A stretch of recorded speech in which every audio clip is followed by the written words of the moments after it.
mañanera de Ángel correspondiente al jueves de la semana en curso. Jueves 22 de febrero del año 2024. Voy a tocar hoy dos aspectos de esto que parece ser el mentolatum que cura todos los males de nuestro país, que es el nearshoring. Muy bien. Lo primero que quiero decir a ustedes es que el periódico El Financiero, anteayer, este martes, apareció una nota larga, una plana completa, en su página 4, sobre algo que se llamó Cumbre Nearshoring, organizada por el Consejo Coordinador Empresarial en coordinación con una organización, pues que si a usted le parecía organizaciones corruptas, la CTM, la CROC, la CROM, etc., la CATEM, propiedad particular del señor Pedro Aces, es peor que aquellas tres juntas. Sin embargo, el Consejo Coordinador Empresarial se alía o se une con esta organización y realizan o llevan a cabo esta cumbre nearshoring, cualquier cosa que ello signifique. Lo curioso de esto en la nota del periódico El Financiero es una cita, que viene entrecomilladas, de una intervención del presidente del Consejo Coordinador Empresarial, donde dice: para tener éxito o para aprovechar el nearshoring, hay que extirpar al crimen organizado en México. No hay una precisión en relación con el uso de este gerundio del verbo extirpar. Normalmente cuando uno utiliza la palabra extirpar en términos médicos, se habla de algún tumor maligno, algún absceso, alguna cosa. Entonces, hay que extirpar eso. Muy bien. ¿Se refería acaso el presidente del Consejo Coordinador Empresarial a reunir a todos los integrantes de estos grupos delincuenciales y echarlos a la mitad del Océano Pacífico para que se hundan y ya habiendo sido extirpados de México? La verdad es que no hay una precisión al respecto, pero llama la atención esta expresión, sobre todo proviniendo del presidente del Consejo Coordinador Empresarial.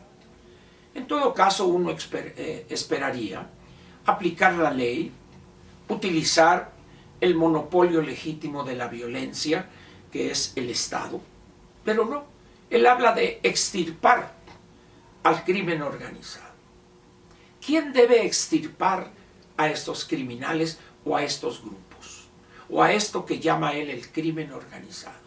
¿Los particulares? ¿Organizados mediante guardias blancas o grupos paramilitares? ¿O debe ser las Fuerzas Armadas? No hay una precisión. Pero sí se sorprende el uso de este verbo, el gerundio, extirpar, extirpando al crimen organizado. Muy bien. Si se cumpliere con esa extirpación, ¿resolveríamos los problemas de México para atraer inversiones como consecuencia del nearshoring? Yo tengo mis serias dudas. Y tomando en cuenta las restricciones que existen en una aplicación como esta que aparece en YouTube, de la violencia en nuestro país, solamente diré que están circulando en algunas plataformas, en algunas redes sociales, imágenes que causan repulsión y condena. Sin embargo, la pregunta aquí surge inevitable. Cuando algunas personas suben estas imágenes o estos videos, en realidad, ¿qué buscan? ¿Qué objetivos buscan lograr? Me decía un amigo: mira, Ángel, esto parece una campaña efectivamente para promover el nearshoring, pero en la India, o en Vietnam, o en Corea, en Taiwán, por allá. ¿Y por qué razón? Pues porque estas imágenes, al circular en el mundo y llegar a las oficinas de los grandes corporativos, financieros, etcétera, pues lo que menos producirían sería simpatía y decisión para invertir en un país como el nuestro. El presidente de la República, ante esta cuestión de salvajismo, de cosa cavernaria, dijo: en la tarde voy a informar de esto y vamos a enviar a integrantes de la Guardia Nacional. Es posible que informe, pero también es posible que justifique de alguna manera u otra esta situación. Ahora bien, ¿en verdad estamos en condiciones de aprovechar esto que se ha dado en llamar el nearshoring? Y olvidémonos de la parte de la, vamos a decir, que no tenemos suficiente generación de energía eléctrica de fuentes limpias. Pemex, como sabe usted, está en el proceso de refinación de un barril de petróleo.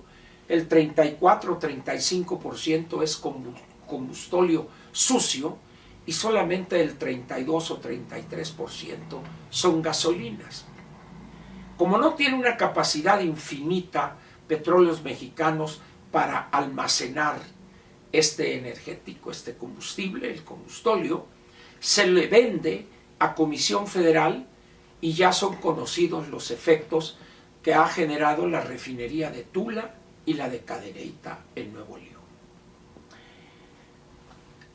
Ante esto, que es algo que no es posible ocultar, ¿qué otra cosa habría de debilidad en este país frente a las fortalezas de países como la India o Vietnam? Lo primero es una severa escasez de personal calificado que requiere hoy la producción moderna o de alta tecnología. No tenemos un número suficiente para acercarse a la cantidad necesaria de ingenieros especialistas en cuestiones de desarrollo de software, del software para robots, de la inteligencia artificial, etcétera, etcétera. ¿Por qué? Porque en México hay un desvío a favor de las carreras como administración de empresas, no sé, comunicación, psicología, contabilidad, leyes, derecho, etcétera. Y hay un desvío en contra de carreras técnicas, sobre todo aquellas donde se requiere un conocimiento más o menos serio, profundo de las matemáticas. En cambio, en la India y en Vietnam no es así. La India particularmente es un país que desde hace milenios hay una inclinación a favor de ese tipo de carreras o de áreas del conocimiento.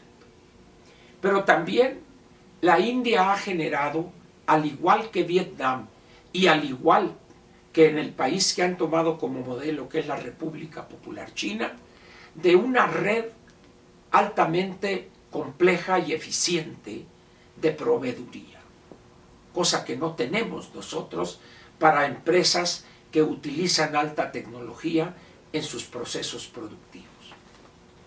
De tal manera pues que cuando se habla de una cumbre nearshoring y no tomamos en cuenta estas grandes limitaciones que necesariamente deberían traducirse en un cambio de contenidos en la educación media superior y superior, que no tenemos suficiente personal calificado que hable, escriba y lea inglés, por ejemplo. En esas condiciones, México se ve débil, no solo por las cuestiones relacionadas con el respeto de la ley o el imperio de esta o un fuerte Estado de Derecho, sino también por la falta de personal calificado en lo que se llama STEM, Science, Technology, Engineering and Mathematics, que son las 4 áreas del conocimiento que conforman este acrónimo de STEM.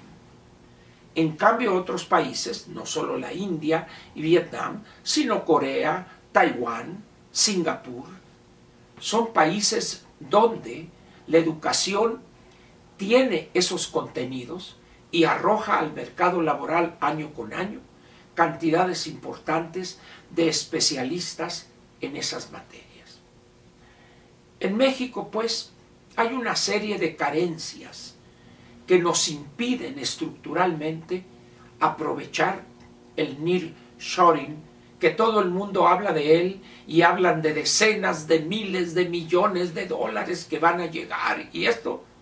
Y resulta que las estadísticas de inversión extranjera directa correspondiente al año que recién ha terminado, y hablan 30 y tantos mil millones de dólares llegaron, sí, pero solamente el 13% fueron nuevas inversiones.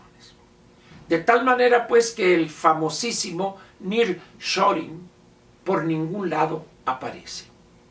Y sorprende más que una organización como la CATEM, que se caracteriza en sus liderazgos por la corrupción más rancia y aceda que puede haber en México en el movimiento obrero organizado, está a la par con el Consejo Coordinador Empresarial, organizando una cumbre nearshoring. No cabe duda que México es, para todo fin práctico, un país bizarro, raro por decirlo de alguna u otra manera. Pero como diría el clásico, es lo que hay, Ángel, no le busques, es lo que hay. Muchas gracias por su presencia aquí en la mañanera de Ángel y lo espero a usted mañana viernes para cerrar una semana más. Gracias.